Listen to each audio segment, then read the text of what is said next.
ایک وقت تھا کہ حضور نبی کریم صلی اللہ تعالی وسلم نے قبرستان میں جانے سے منع فرما دیا، اور پھر ایک وقت آیا کہ آپ علیہ الصلوۃ والسلام نے فرمایا کہ قبرستان کی طرف جایا کرو، قبروں کی زیارت کیا کرو۔ قبروں کی زیارت کرنے کی وجہ سے بندے کو اپنی موت یاد رہتی ہے۔ منع کیوں کیا؟ اب سوال پیدا ہوتا ہے، ایک طرف منع فرما دیا، دوسری طرف میرے مصطفیٰ نے فرمایا کہ قبروں کی زیارت کیا کرو۔ منع اس لیے فرمایا تھا کہ جب منع کیا گیا تھا اس وقت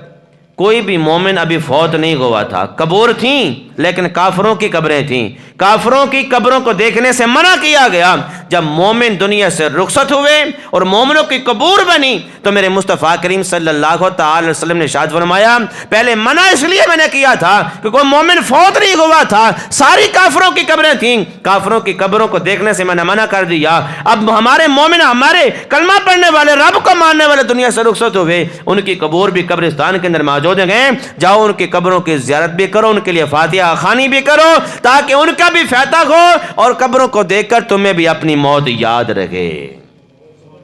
تمہیں بھی اپنی موت یاد رہے۔ یہ زندگی اور موت کا تسلسل اللہ رب العالمین نے اس لیے قائم رکھا کہ جنازے بھی ہمیں اپنی موت کو یاد دلاتے رہیں، یہ قبریں بھی ہمیں اپنی موت کو یاد دلاتی رہیں، اور یہ آنے جانے والے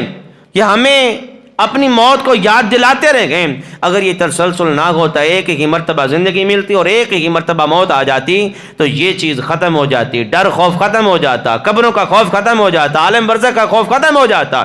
اگلی زندگی کا خوف ختم ہو جاتا۔ اب یہ تسلسل برقرار ہے، ہمارے سامنے جنازے اٹھ رہے ہیں تو ہمیں خوف آتا ہے یہ بندہ چلا گیا تو کل ہمیں بھی جانا ہے۔ جب یہ خوف دل میں آ جاتا ہے تو بندہ گناہ کرتے ہوئے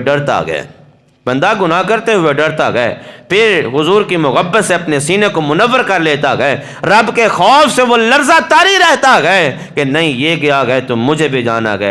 ہے تو پھر مجھے اپنی موت کی تیاری بھی کرنی ہے، قبر کی تیاری بھی کرنی ہے اور حشر کی تیاری بھی کرنی ہے، جو قبر میں مجھ سے سوال ہونے گئے ان سوالوں کی تیاری بھی کرنی ہے۔